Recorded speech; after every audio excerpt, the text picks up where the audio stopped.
of both worlds. We head right from Skinner Auto down 28 South to Fly Creek. You may have passed through this community en route to Cooperstown, but we encourage you to stop and explore this historic hamlet. There are over 200 buildings, structures, and sites contributing to its recognition as a National Historic District. Like flies to honey, people have been attracted to Fly Creek for centuries. Right after the American Revolution, lots of young men out of New England who had seen the broader world during the battles came home and realized they had no chance whatsoever of having farms of their own in New England, since almost all the family farms were passed down to oldest sons. Younger sons then began heading west out to the frontier, and that was here. Indians, lots of trees, beautiful area, and they came out here to homestead, essentially. Very shortly after that, the entrepreneurs followed them, of course, and a group out of Ballston Spa, near Albany, came out here to survey the need for mills of various sorts. They spotted the two creeks here, Oaks Creek coming down from the north and Fly Creek coming down just the other way, and coming to a confluence just below where the present village is. And they said, aha, this is the place.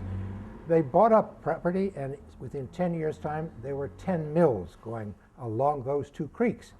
That's what gave birth to the hamlet of Fly Creek. The interesting thing, one of many, about this little hamlet is that after 200 years of history, it's almost exactly the same size as it was when it was founded, or at least at its heyday, which was around 1840 or 1850. We've always been around 370 people or so. Not many more than that, not too many less. Far, far more than that in the local graveyards, of course, where there are perhaps 4,000. I've suggested more than once that perhaps that the village fathers ought to put up signs at the approach saying, "Welcome to Fly Creek, more dead than alive," but no one seems to like the idea. In any event, it's remained not only about the same size, but it's remained a living village, still with its own little commercial center, as you've seen, still with the stores that people visit, moving among one another, weaving together a community spirit here. And that's a splendid thing for a small town to claim.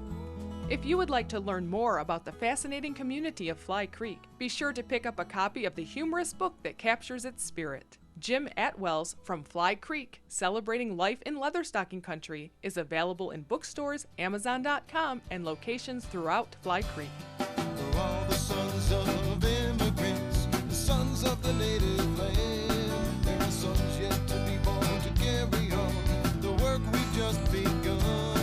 Well, good times may come and good times go, but one thing stays the same. It's the feeling I get when I look around. It lets me know I'm home.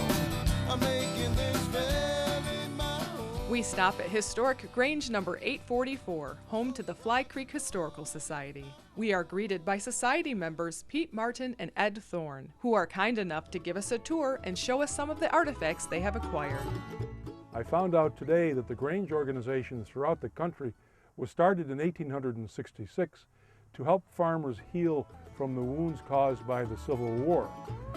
The Grange was built in the late 1890s when Fly Creek had many small dairy farms. A local farmer himself, Pete Martin, is now vice president of the Historical Society and tells us the Grange was the hub of the community. He believes it's important to preserve local history, and as he says, you gotta know where you've been before you go where you're headed for. The Grange has always been a social gathering place. As a matter of fact, Pete met his wife Dorothy here, and they've been married for 64 years. They met right here at a square dance. If you come to the Historical Society by horse, you can hitch the horse up to this hitching post, which, by the way, was made right here in Fly Creek by the Novelty Works, which I think was just down the street. Now I've been to the mountaintops and my share of troubles too. But if I could do it all again, well, Lord, you know just what I'd do. One of the best activities in Fly Creek is just watching the people come and go from the general store. It's hard to explain, but just spend 5 minutes here and you'll understand. Back in the 1860s, the Fly Creek General Store was the meeting place for the folks here in town, but there's something different today from what it was back then. Originally, it was way out there by the road with enough room for a horse or two to go through.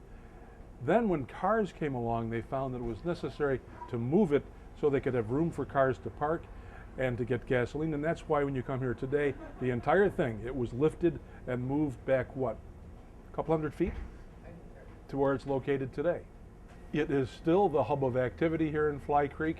Come here for lunch and you can try all of their different sandwiches. I would recommend the General Store Club. It's the special here for the month of May, and I can tell you it is one of the best clubs I have ever had. I'm told that a lot of people, when they come to Fly Creek to visit, they like it so much that they stay. As a matter of fact, Violette right here, she came here from New York City about 10 years ago, loved it so much that she stayed. Rumor has it that in New York she was also a Ziegfeld girl.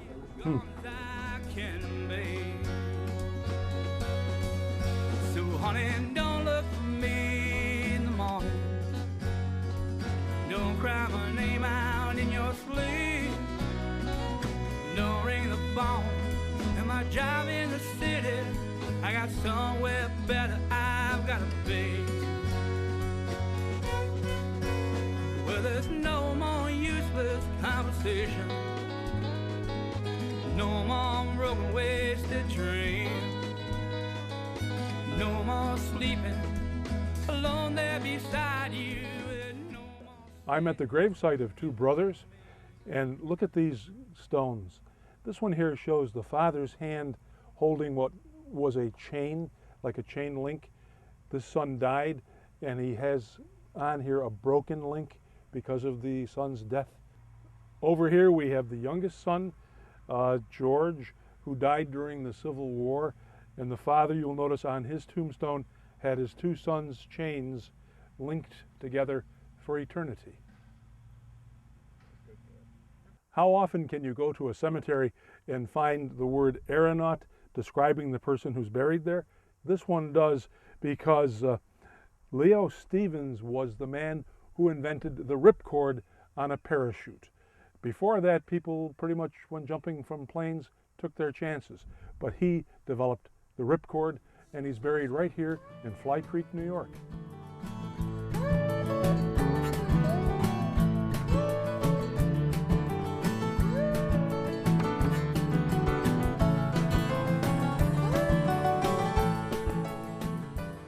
Fly Creek back in the 19th century had about 5 churches, if you can imagine. This inside of a community of only about 300 to 400 people. Sunday morning must have been just a clangor of church bells here as these congregations competed, I suppose, for that small number.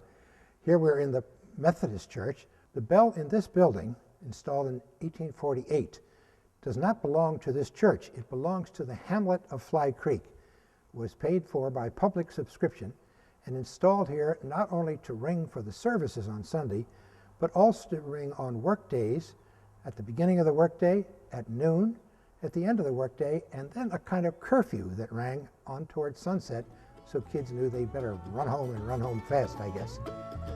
This is also the home of the Fly Creek Philharmonic.